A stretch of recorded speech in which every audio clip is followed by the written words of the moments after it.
Salut, très chers amis démocrates africains, peuple du monde entier. Ce n'est qu'au Congo qu'on peut voir ce genre de... Hein? Des gens qui viennent pour se taper de l'argent derrière le dos de Congolais avec la complicité d'une bande organisée de criminels. Oui, tout blanc peut se faire de l'argent en Afrique tranquillement, extirper l'argent auprès des populations en complicité des faux dirigeants comme ceux du Congo-Brazzaville.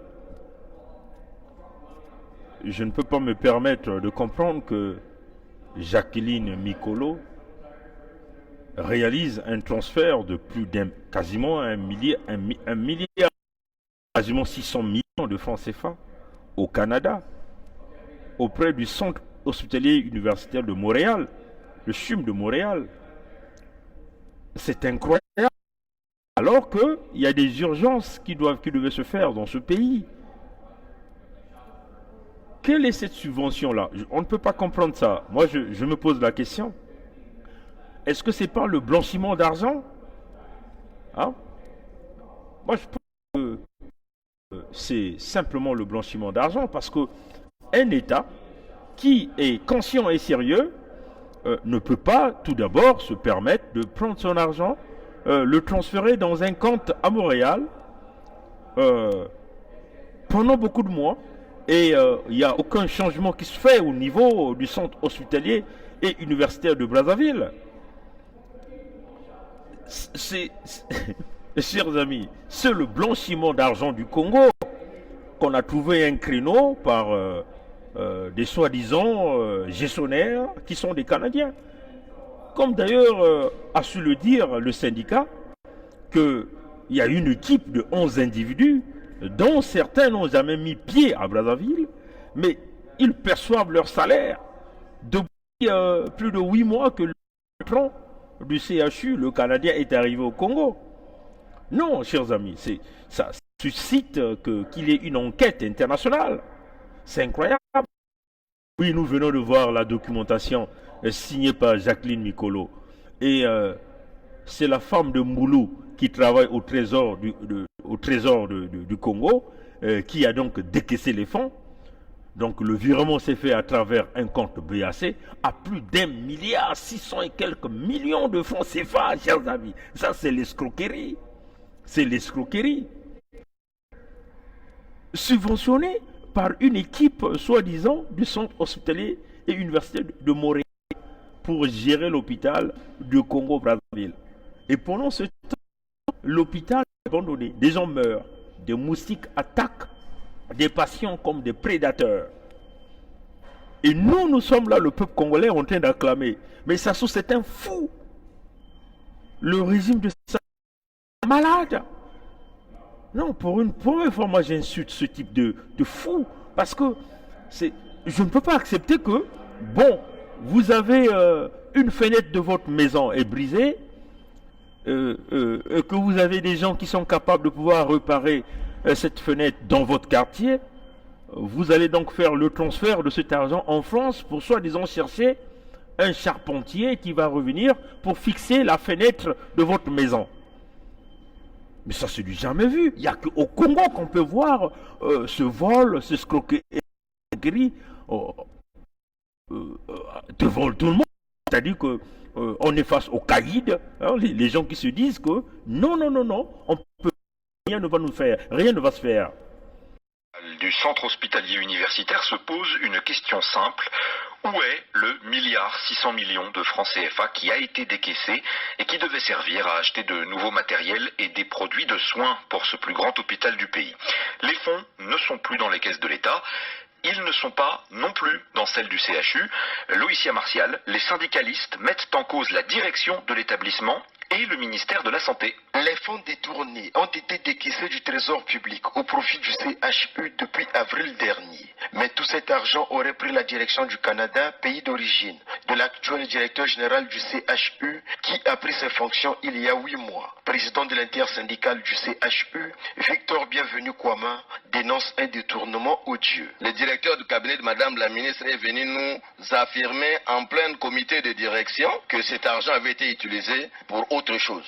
Alors que de cette subvention devait découler l'achat des médicaments pour la pharmacie, des réactifs pour les laboratoires et des consommables pour la radiologie et l'imagerie médicale. L'intersyndicale du CHU demande aux autorités compétentes de résilier le contrat conclu entre le ministère de la Santé et l'unité des soins internationaux du Canada ayant permis la nomination de l'actuelle équipe dirigeante de cet établissement de 700 lits. Au bout de ce contrat, le CHU ne sera pas redressé, mais non seulement qu'il ne sera pas redressé, il y a des cadres au Congo qui ont les compétences, qui ont les connaissances et qui peuvent redresser l'hôpital à moindre coût. Contactés, la direction du CHU et le ministère de la Santé n'ont pas souhaité réagir aux dénonciations de l'intersyndicale.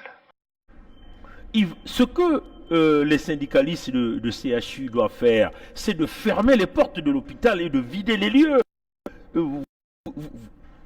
Vous devez vous indigner. Vous devez vous indigner. Parce que ces gens-là vous ont dit que le Canadien était capable de pouvoir redresser le CHU. Mais depuis qu'il est là, il n'y a pas le redressement. L'argent a été décaissé, mais l'argent se trouve dans des comptes au Canada. Oui, c'est une façon de vouloir tuer la réputation des citoyens canadiens que nous sommes. Non, parce que le monsieur est face aux escrocs, aux gens qui lui demandent de faire quelque chose. Quelque chose, c'est-à-dire que simplement de trouver des astuces pour sortir les fonds au trésor public congolais, l'argent qui va permettre ces gens-là de placer ici. C'est de l'escroquerie, c'est le vol. Du centre hospitalier universitaire se pose une question simple. Où est le 1,6 milliard de francs CFA qui a été décaissé et qui devait servir à acheter de nouveaux matériels et des produits de soins pour ce plus grand hôpital du pays? Les fonds ne sont plus dans les caisses de l'État. Ils ne sont pas non plus dans celle du CHU. Loïcia Martial, les syndicalistes mettent en cause la direction de l'établissement et le ministère de la Santé. Les fonds détournés ont été décaissés du trésor public au profit du CHU depuis avril dernier. Mais tout cet argent aurait pris la direction du Canada, pays d'origine, de l'actuel directeur général du CHU qui a pris ses fonctions il y a 8 mois. Président de l'intersyndicale du CHU, Victor Bienvenu Kouama dénonce un détournement odieux. Le directeur du cabinet de Madame la ministre est venu nous affirmer en plein comité de direction que cet argent avait été utilisé pour autre chose. Alors que de cette subvention devait découler l'achat des médicaments pour la pharmacie, des réactifs pour les laboratoires et des consommables pour la radiologie et l'imagerie médicale. L'intersyndicale du CHU demande aux autorités compétentes de résilier le contrat conclu entre le ministère de la Santé et l'unité des soins internationaux du Canada ayant permis la nomination de l'actuelle équipe dirigeante de cet établissement de 700 lits. Au bout de ce contrat, le CHU ne sera pas redressé, mais non seulement qu'il ne sera pas redressé, il y a des cadres au Congo qui ont les compétences, qui ont les connaissances et qui peuvent redresser l'hôpital à moindre coût. Contactés, la direction du CHU et le ministère de la Santé n'ont pas souhaité réagir aux dénonciations de l'intersyndicale. Loïcia Martial, Brazzaville, RFI. Je suis convaincu que ces gens-là sont en train de blanchir l'argent à travers le Canadien, à travers l'équipe du Canada, à travers même le centre hospitalier universitaire de Montréal. Comme nous connaissons déjà, les bouillards sont devenus des investisseurs ici dans l'immobilier. Est-ce que là, c'est le créneau qu'ils ont trouvé? Tout le monde se pose la question. Quel est ce Congolais-là qui ne va pas se poser? Même si vous dites ça aux Canadiens, aux équipes d'investigation ou d'enquête de Radio-Canada, je suis convaincu que les gens vont s'intéresser à ce dossier. Je suis très convaincu là, chers amis.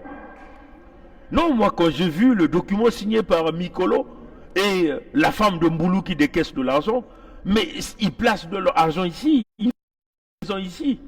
Ils vont s'acheter des biens avec cet argent.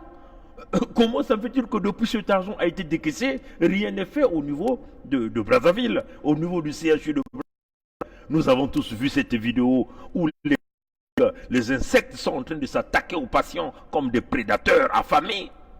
C'est incroyable, chers amis. Ou même des salles d'anesthésie qui n'existent pas. Les matériaux des blocs opératoires ne sont pas anesthésiés. Mais bon, que fait donc le Congolais qui est malade? Il va continuer à se faire infecter par ces appareils.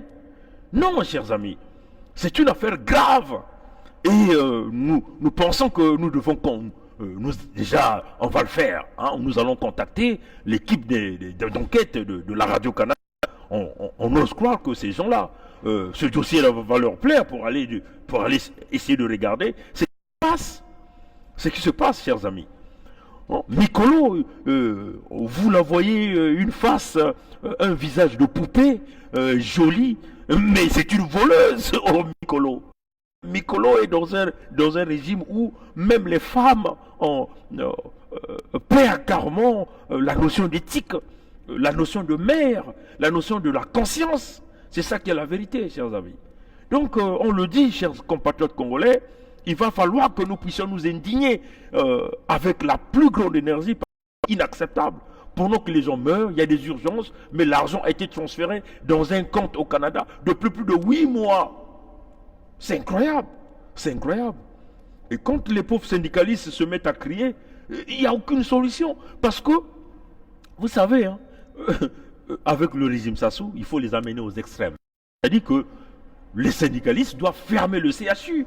Parce que Sassou ne vous payera déjà pas les salaires, parce que vous allez en grève, il ne va pas vous payer les salaires. Vous allez, oui, je comprends que vous refusez d'aller en grève parce que vous êtes aussi en train d'arnaquer les patients, de demander des 2 000, des 10 000, des 15 000, des 20 000 aux patients. Donc c'est aussi un moyen de vivre que vous avez trouvé. Mais si vous êtes des gens conscients, vous devez fermer cet hôpital parce que tous les fonds de fonctionnement et se retrouve dans un compte au Canada. Même là, on va chercher à savoir quelle est cette banque qui loge ces fonds du Congo. On se dit même que si ces fonds-là sont toujours fonctionnels, si ces fonds-là sont toujours disponibles dans ce compte-là. Vous voyez? Donc nous pensons que c'est un très bon dossier que l'équipe d'enquête de Radio-Canada peut pencher là-dessus. Nous allons essayer de faire de notre maximum pour essayer de contacter cette équipe-là, pour voir un peu si ils peuvent regarder et nous apporter la clarté. Voilà un peu ce que je tenais à dire au peuple congolais, mais il faut s'indigner. C'est pas parce qu'on est canadien qu'on va avoir peur. On va le dire à haute voix ici. Et s'ils vont nous tuer, bon, ils vont nous tuer.